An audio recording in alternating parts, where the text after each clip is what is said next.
Kembali di Kompas Petang, Saudara. 6 penagih utang atau debt collector mencegat dan merampas sebuah mobil berisi 5 penumpang perempuan. Aksi intimidasi yang ternyata salah sasaran ini juga terjadi di pintu masuk tol Kaligawe, Kota Semarang. Makanya. Loh, ini rental loh. Iya, memang mobil yang rental ini masalah. Apa sih, Mama? Sebuah video aksi penagih utang melakukan perampasan mobil yang ditumpangi 5 penumpang perempuan beredar di media sosial.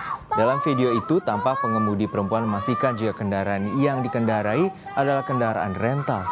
Meski sudah dijelaskan, namun debt collector tetap memaksa masuk ke dalam kendaraan itu. Diketahui jika perampasan kendaraan merupakan salah sasaran.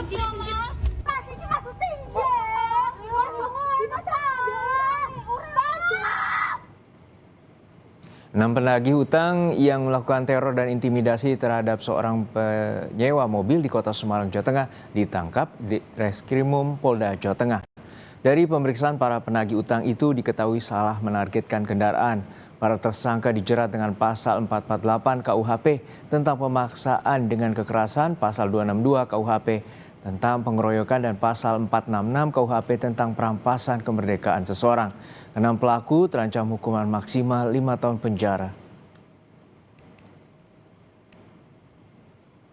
Putusan MK agar DC tidak boleh melakukan perampasan pengambilan unit di jalan, sehingga apabila melakukan perampasan maka akan dikenakan